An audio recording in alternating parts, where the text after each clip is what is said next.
Ok, on va tout de suite mettre les points sur les i. Je suis insociable.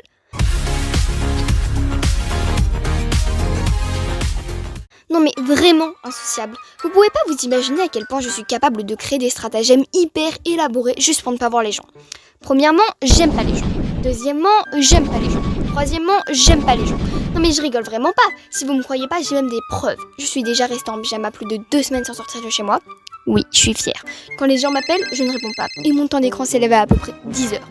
De toute façon, pourquoi sortir du merveilleux univers d'Eren, Kaneki, Nezuko, Shoto, Bi, Jungkook, Jennie ou même Lisa, alors que je peux facilement faire tout ça bien au chaud dans mon lit en buvant des bubble tea. Sacrifier tout ça juste pour aller parler à des gens, rien que dire ce mot, ça me fait frissonner. C'est donc pour tous les gens avec de légers problèmes de sociabilité, comme moi, oui, je sais que je ne suis pas la seule, que je vais vous donner quelques petits conseils personnels.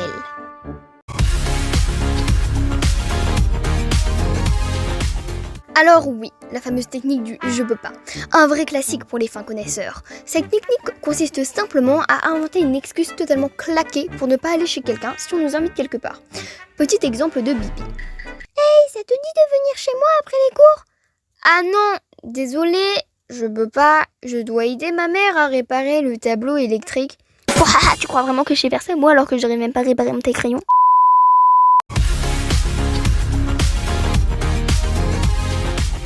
Ah, la fameuse technique les parents, qui est aussi un classique. Elle consiste à demander à ses parents de refuser une offre à notre place. Nouveau petit exemple de Bibi. Hey, ça te dit de venir chez moi après les cours ? Attends, il faut que je demande à ma mère, car je suis une petite fille très obéissante, je vais l'appeler. C'est à ce moment-là qu'il faut sortir sa discrétion ultime et envoyer un petit message furtif, désespéré et suppliant. Dis non, dis non, dis non, dis non, je te serai reconnaissante à tout jamais, petite maman chérie que j'aimerais toujours de tout mon cœur, la maman la plus intelligente, belle, gentille du monde entier. Normalement, si tes parents sont sympas, ça marche. Mais s'ils sont sadiques et veulent se débarrasser de toi pour se taper leur meilleur trip en Corée, bah, ça risque d'être un chouïa plus compliqué. Sinon, il y a encore tellement de techniques comme envoyer son frère à la supérette pour qu'il achète à ta place les Kinder Bueno parce que tu veux pas parler au vendeur, commander tous tes vêtements en ligne parce que tu veux pas et t'as la flemme de sortir de ton lit, faire comme si tu voyais pas une personne que tu connais pour pas lui dire bonjour, ou changer de chemin si cette personne marche devant toi et que t'as pas envie de lui passer devant pour ne pas lui dire bonjour. Il y a encore tellement d'autres techniques, toutes approuvées par moi-même bien évidemment, que je vous donnerai dans une prochaine vidéo si vous avez aimé celle-là.